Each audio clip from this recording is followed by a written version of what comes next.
En esta oportunidad revisaremos conceptos relacionados a los procesos cognitivos de sensación y percepción. Revisaremos conceptos como los sistemas sensoriales, la transducción, procesamiento cortical, corteza cerebral y procesamiento cortical, y agnosias y tipos de agnosia. Para poder interactuar con nuestro medio ambiente y todos los cambios asociados a este, a nivel de nuestro sistema nervioso contamos con diferentes mecanismos biológicos compatibles con distintos tipos de energía, los denominados sistemas sensoriales. Por medio de estos sistemas podemos recoger información del entorno facilitando nuestra supervivencia. Existen diferentes tipos de energía detectables por nuestros sistemas sensoriales, como son la presión, las reacciones químicas, la luz, las ondas sonoras, el calor, las fuerzas mecánicas, entre otras. Toda esa información es transmitida a nuestro sistema nervioso, quien se encargará de modificar nuestra conducta y posibilitar una interacción o reacción adaptativa a las demandas del medio. Un sistema sensorial es una parte del sistema nervioso encargado de procesar la información sensorial. Está conformado por receptores sensoriales y partes del cerebro involucradas en la recepción sensorial. Los principales sistemas sensoriales son propioceptivo, vestibular, táctil, visión, audición, olfato y gusto. La unidad estructural y funcional del cerebro son las neuronas y las células gliales. Las neuronas son unas células altamente especializadas que reciben, procesan y transmiten la información, permitiendo la comunicación entre diferentes circuitos y sistemas. Estas células nerviosas poseen propiedades químicas y eléctricas determinadas que posibilitan los procesos de transmisión de la información. Se presentan dos tipos de señales: las mecánicas eléctricas, que sirven para transmitir la información de una parte a otra dentro de la misma neurona, y los mecanismos químicos, que son utilizados para transmitir la información entre células diferentes a través de los neurotransmisores. La comunicación entre las neuronas se da gracias a la generación y transmisión de señales eléctricas. Las membranas neuronales son capaces de transformar estas señales de forma que puedan ser transmitidas a otras neuronas. Los contactos funcionales entre las neuronas se denominan sinapsis, y es esta actividad la que permite que las neuronas se activen, se inhiban o sufran modificaciones en su actividad. La mayoría de las sinapsis son de naturaleza química, a través de la liberación de los neurotransmisores. Las neuronas que liberan el neurotransmisor se denominan neuronas presinápticas o transmisoras, mientras que las neuronas que reciben la información o neurotransmisor se denominan neuronas postsinápticas. Cada receptor sensorial responde a un tipo específico de energía, lo que comúnmente es denominado el estímulo adecuado para cada receptor. El receptor sensorial puede ser una célula no neuronal especializada o una neurona sensorial. El efecto de la estimulación generará una modificación de potencial eléctrico. La transducción sensorial es la transformación de un estímulo sensorial a otro, en el que un estímulo físico se convierte en un potencial de acción que se transmite a lo largo de los axones hacia el sistema nervioso central para su integración. Es un paso en el largo proceso del procesamiento sensorial.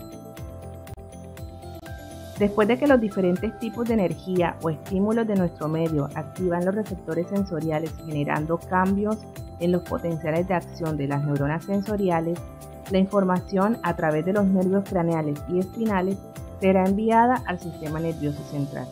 Por ejemplo, en el caso de la transmisión de la información táctil de nuestro brazo, el soma de la neurona sensorial se encuentra ubicado en el ganglio de la raíz dorsal y envía su axón a la médula espinal. Este sube por las columnas blancas dorsales y establece sinapsis con una segunda neurona a nivel del bulbo raquídeo.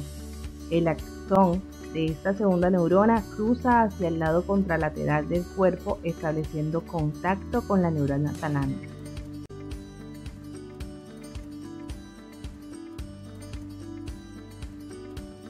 El procesamiento de la información sensorial que se lleva a cabo en el sistema nervioso central puede ser diferenciado en dos clases: el procesamiento subcortical y el procesamiento cortical. En la mayor parte de los sistemas sensoriales, el procesamiento de la información proporcionada por las señales neurales iniciadas en el receptor comienza en diferentes estructuras subcorticales antes de alcanzar la corteza cerebral.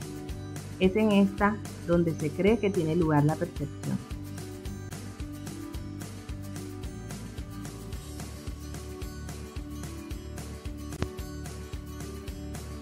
La estructura subcortical principal del procesamiento de la información sensorial es el tálamo.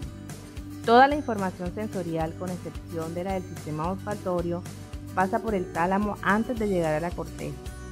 Los núcleos de relevo de la información sensorial son el núcleo geniculado lateral para la visión, el núcleo geniculado medial para la audición, el núcleo ventral posteromedial para el gusto e información somatosensorial y el núcleo ventral posterolateral para la información somatosensorial.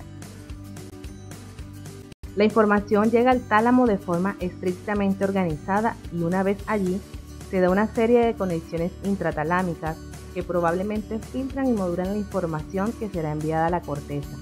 De igual forma, desde la corteza y desde otras zonas del cerebro se envían fibras hacia cada uno de los núcleos de relevo de la información sensorial del tálamo, probablemente modulando y modificando el procesamiento que tiene lugar en el propio tálamo. A pesar de que el tálamo sea la principal estructura del procesamiento subcortical de la información sensorial, la información es procesada en diferentes núcleos del tronco del encéfalo antes de alcanzar la corteza. El cuerpo humano posee receptores especializados que detectan estímulos del medio.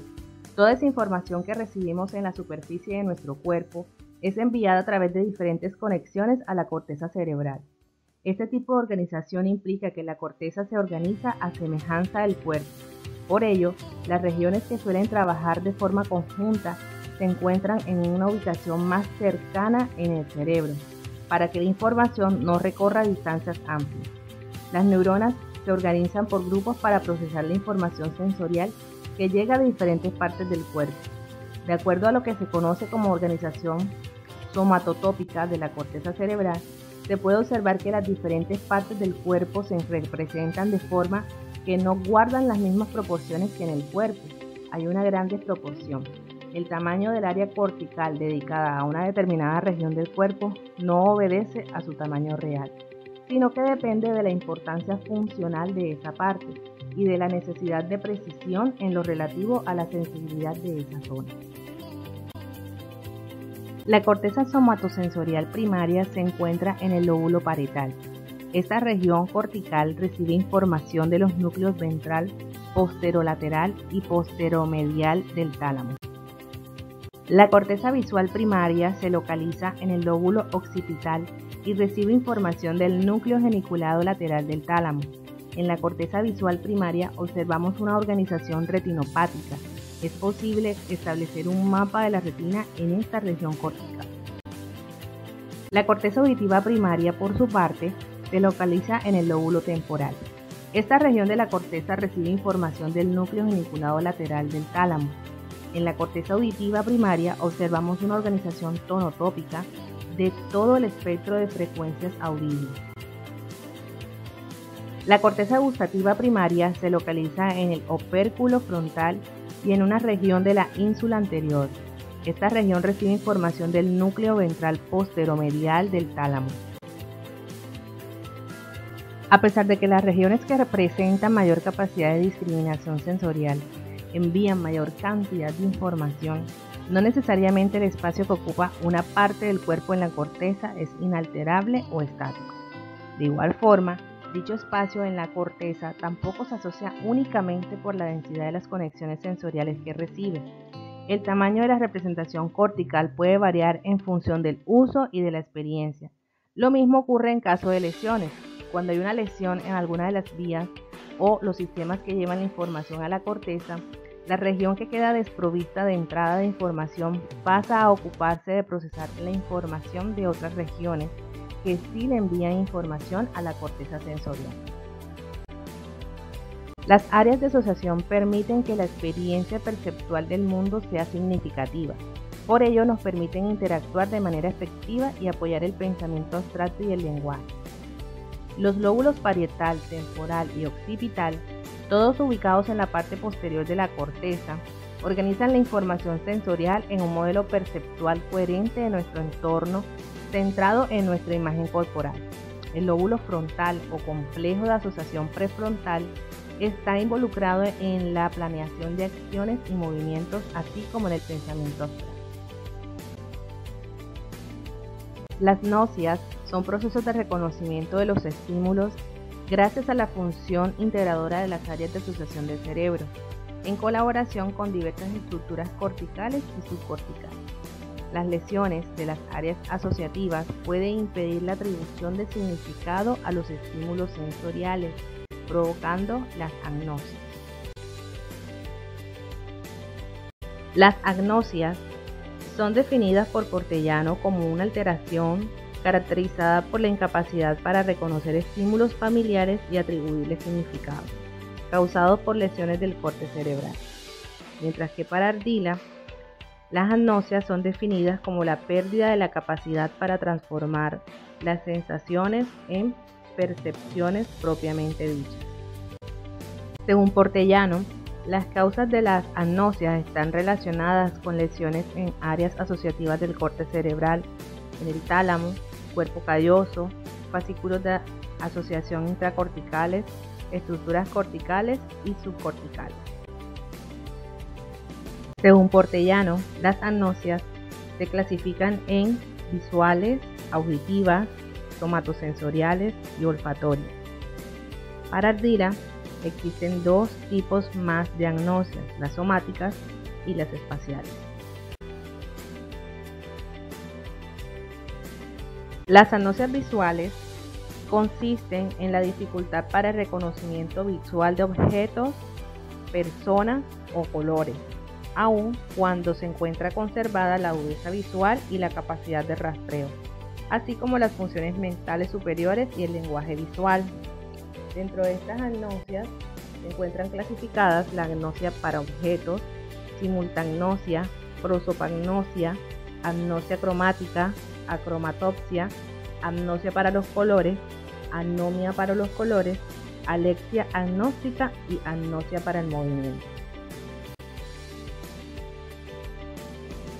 Las agnosias auditivas se definen como la dificultad para reconocer el significado de los estímulos acústicos no verbales. Estas agnosias se presentan en personas sin deterioro cognitivo y que tienen las áreas auditivas primarias preservadas. Dentro de estas agnosias se encuentran clasificadas la amusia, la agnosia para los sonidos y la agnosia verbal.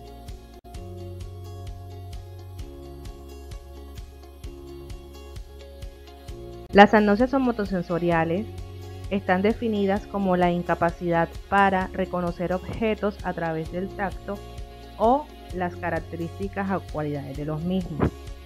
Estas agnosias se presentan aun cuando están preservados los receptores sensoriales para el tacto y las áreas somestésicas primarias de la corteza parietal.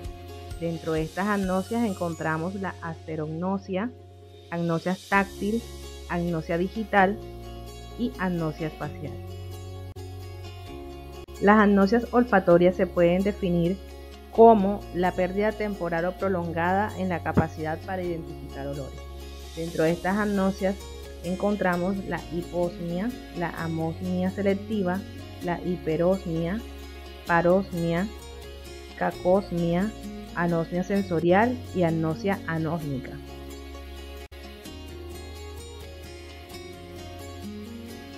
Las agnosias somáticas son definidas como una alteración en el conocimiento del esquema corporal como consecuencia de una lesión cerebral. Dentro de estas agnosias encontramos asomatognosias unilaterales, asomatognosias bilaterales, autotopagnosias, agnosia digital, desorientación de derecha a izquierda y asimbolia al dolor. Las agnosias espaciales son los trastornos en el reconocimiento y utilización de la información de naturaleza espacial que presenta una persona como consecuencia de una lesión cerebral. Es la incapacidad perceptual para reconocer e integrar información espacial sin que exista una alteración sensorial primaria que la justifique. Rosselli, 1986. Dentro de estas agnosias espaciales encontramos los trastornos en la percepción espacial, defectos en la manipulación de la información espacial, pérdida de memoria topográfica y síndrome de Valen.